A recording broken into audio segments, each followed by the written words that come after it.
how can someone use social media to expand their network?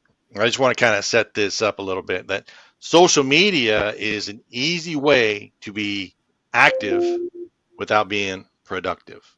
Does that make sense? So we want to use social media correctly. So what are some thoughts there when you're networking with social media? What do they need to think about? Well, first and foremost, the obvious, which we've been speaking of since the start of this talk, is LinkedIn. You know, I always ask prospective clients, okay, how active are you on LinkedIn? What is your, how would you rate kind of your frequency, and what is your amount of time that you spend not just clicking away on jobs? Are you actually utilizing the platform the way it was intended? Realizing there's 800 million members on LinkedIn in 200 countries. That's a massive reach. So, I mean, that really means that there's endless networking opportunities. So, first and foremost, for all that will be viewing this or be on this talk, is you have to have a fully optimized LinkedIn profile. It's just so important, and certainly speak to that in further down this talk. But ultimately, it needs to resonate with individuals that are looking to connect with you, and it has to show that you are taking your career seriously, and you're not just having a profile that just has basic information. It shows that you're on the platform regularly, you're keeping it current, and then beyond that, you're utilizing LinkedIn. Certainly, even beyond LinkedIn, there's certainly other social media platforms available to really showcase your brand. Certainly Instagram, Twitter, Facebook. I mean, every platform has some ability to network. But I go back. You have to know who you are.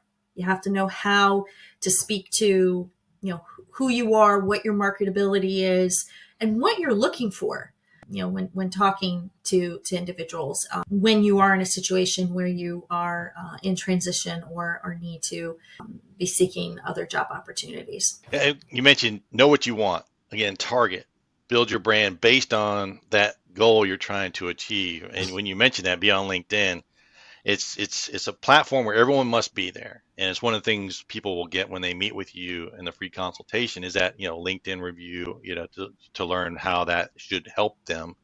And one of the things I thought about was beware of your online presence. That when I teach, one of the things when I teach supply chain management, one of the questions I ask people is, when you Google your name, what do you find? And I say that so that people are aware that they have an online brand that we've talked about a few times here that they may not be aware of. For example, when people research Randall Mauldin, there's a serial killer in North Carolina that's been convicted, but fortunately it's not my face, it's somebody else's. But they have to have that presence or understanding and awareness of their online profile that's optimized for their objective, their career objective. And they're not trying to get a job, they're trying to build a career. And that people will look there. And if you're at a networking event talking to someone, at the networking event, what do most people do? Oh, they're gonna. I know for me, I'll just search on LinkedIn, or I'll do a Google search. I mean, no doubt. Yep, right. That's one of the first things people do, is that after an event, hey, I met this person. Let me learn more about them, right? And they go to learn more about them. They go immediately to LinkedIn, pull up that profile, see what's going on, and then they might go to Facebook. And so if you have some pictures from college that you don't want people to see, you may want to take them down, something like that. Which it kind of leads us to our